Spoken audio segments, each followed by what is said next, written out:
এখন শুনবেন স্থানীয় সংবাদ। আসসালামু আলাইকুম। বাংলাদেশ বেতার সিলেট সংবাদ পড়ছি সুদীপ্তা দে টিনা। প্রতিটি মিনিটই মূল্যবান, এই প্রতিপাদ্যকে সামনে রেখে সারা দেশের মতো সিলেটেও আজ পালিত হচ্ছে বিশ্ব স্ট্রোক দিবস। প্রতি বছর 29 অক্টোবর উদযাপিত হয় এই দিবসটি। মস্তিষ্কে রক্ত সরবরাহ কোনো কারণে বিঘ্নিত হলে স্ট্রোক সংঘটিত হয়। বিশেষ করে রক্তনালী বন্ধ হয়ে কিংবা রক্তনালী ছিঁড়ে মস্তিষ্কে এই রক্ত সরবরাহ বিঘ্নিত হয়। রক্তে থাকে অক্সিজেন আর পুষ্টিগুণ, ফলে অক্সিজেনের অভাবে মস্তিষ্কের টিস্যুগুলো মারা যায়। স্ট্রোকের সবচেয়ে বড় কারণ হলো উচ্চ রক্তচাপ। সারা বিশ্বে মৃত্যুর তৃতীয় প্রধান কারণ স্ট্রোক। দিবসটি উপলক্ষে সিলেটে নানা কর্মসূচি পালন করা হয়। দিবসটি উপলক্ষে র্যালি আলোচনা সভা অনুষ্ঠিত হয়েছে মৌলভীবাজারে।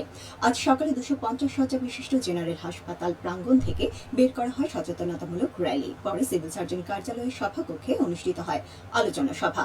এতে প্রধান অতিথি ছিলেন জেলা সিভিল সার্জন মামুনুর রহমান। এ সময় বিশেষজ্ঞরা বলেন, অসচেতনতা, ডায়াবেটিস, উচ্চ রক্তচাপ, ধূমপান ও তামাকজাত পণ্য সেবনের প্রবণতা, অস্বাস্থ্যকর জীবনযাপন সহ নানা কারণে স্ট্রোকের মৃত্যু ও পঙ্গুত্বের হার ক্রমশ বাড়ছে। সাধারণত 50 ঊর্ধ্ব ব্যক্তিদের মধ্যে স্ট্রোকে আক্রান্তের হার বেশি লক্ষ্য করা গেলেও যে কোনো বয়সে তা হতে পারে। বর্তমানে খাদ্যাভ্যাসের কারণে শিশু ও তরুণদের মধ্যে স্ট্রোকের প্রবণতা বাড়ছে। এতে ডাক্তার, নার্স, শিক্ষার্থী, শিক্ষক, জনপ্রতিনিধি, গণ্যমান্য ব্যক্তিবর্গ সহ বিভিন্ন পেশার ব্যক্তিরা উপস্থিত ছিলেন। স্বাস্থ্য অধিদপ্তর ও হাসপাতাল কর্তৃপক্ষ যৌথভাবে এর আয়োজন করে। Sylhet chamber of commerce and industries 2025-2027 মেয়াদের নির্বাচন কোনো নির্ধারিত সময় অনুযায়ী আগামী 1 নভেম্বরে অনুষ্ঠিত হবে। আজ হাইকোর্টের দায়ের করা রিট আবেদনের প্রেক্ষিতে আদালত নির্বাচন অনুষ্ঠানে কোনো বাধা নেই বলে নির্দেশ দেন। চেম্বারের পরিচালক পদপ্রার্থী ইমরান হোসেন বিষয়টি নিশ্চিত করে জানিয়েছেন, আদালতের নির্দেশ অনুযায়ী নির্বাচন নির্ধারিত তারিখেই অনুষ্ঠিত হবে। চলতি নির্বাচনে দুটি প্যানেলে প্রতিদ্বন্দ্বিতা করছে সিলেট সম্মিলিত ব্যবসায়ী পরিষদ এবং সিলেট ব্যবসায়ী ফোরাম। মোট 42 জন প্রার্থী এই নির্বাচনে অংশ নিয়েছেন। সিলেটের গোলাপগঞ্জে বিশেষজ্ঞ চিকিৎসক পরিচয় দেওয়া এক প্রতারককে আটক করেছে র্যাব। উপজেলা নির্বাহী কর্মকর্তা ও নির্বাহী ম্যাজিস্ট্রেটের নেতৃত্বে পরিচালিত ভ্রাম্যমাণ আদালত ওই ব্যক্তিকে 1 লাখ টাকা জরিমানা করেন। একই অভিযানে মেয়াদোত্তীর্ণ ওষুধ বিক্রির দায়ে এক ফার্মেসিকে 20,000 টাকা জরিমানা করা হয়।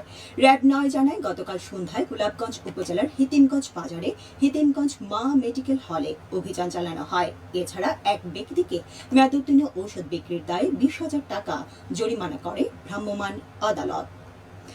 এদিকে সিলেটের কোম্পানিগঞ্জ উপজেলা শাহ আরিফিন টিলায় অবৈধভাবে পাথর উত্তোলনকারীদের বিরুদ্ধে মোবাইল কোর্টের অভিযানে পাথরবাহী গাড়িসহ একজনকে 6 মাসের বিনাশ্রম কারাদণ্ড দেওয়া হয়। গতকাল উপজেলা নির্বাহী কর্মকর্তা ও নির্বাহী ম্যাজিস্ট্রেটের নেতৃত্বে এই অভিযান পরিচালিত হয়। কোম্পানিগঞ্জ উপজেলা নির্বাহী কর্মকর্তা জানান, অবৈধ পাথর উত্তোলনকারীদের বিরুদ্ধে কোম্পানিগঞ্জ প্রশাসনের অভিযান অব্যাহত থাকবে। সিলেট মহানগরীতে পরিবেশ বান্ধব, ভাড়া সাশ্রয়ী ও যাত্রী বান্ধব গণপরিবহন ব্যবস্থা চালু করার উদ্যোগ নেওয়া হয়েছে। গতকাল এসএনপির সদর দপ্তরের কনফারেন্স রুমে এই সংক্রান্ত মতবিনিময় সভায় উদ্যোগ নেওয়া হয়। সভায় সভাপতিত্ব করেন Sylhet metropolitan police commissioner Abdul Kuddus Chowdhury PPM. Police commissioner বলেন, সিলেট একটি পর্যটন নগরী। সিলেটে শিল্পের বিকাশে কার্যকর গণপরিবহন ব্যবস্থা অত্যন্ত জরুরি। বর্তমানে অনেক ক্ষেত্রে অতিরিক্ত ভাড়া নেওয়া হচ্ছে এবং মাঝপথে যাত্রীরা ছিনতাইয়ের শিকার হচ্ছেন। এই পরিস্থিতি বিতাড়িত করতে সরকারি ও সংশ্লিষ্ট কর্তৃপক্ষের সঙ্গে সমন্বয়ে একটি নীতিমালা প্রণয়নের উদ্যোগ নেওয়া হয়েছে। তিনি জানান, সরকারি জায়গা অবৈধভাবে দখলমুক্ত করে রাস্তাঘাট প্রশস্ত করার জন্য সিটি কর্পোরেশন ও অন্যান্য সংস্থা ব্যবস্থা গ্রহণ করবে।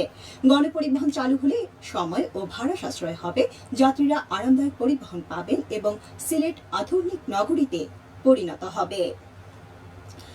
বদলিজনিত কারণে সংবর্ধনা প্রদান করা হয়েছে হবিগঞ্জের সিনিয়র জুডিশিয়াল ম্যাজিস্ট্রেট রেয়াজউদ্দিনকে। গতকাল রাতে চিফ জুডিশিয়াল ম্যাজিস্ট্রেটের আদালতের সম্মেলন কক্ষে এই বিদায় সংবর্ধনার সভাপতিত্ব করেন জেলা ও দায়রা জজ মোহাম্মদ বজলুর রহমান।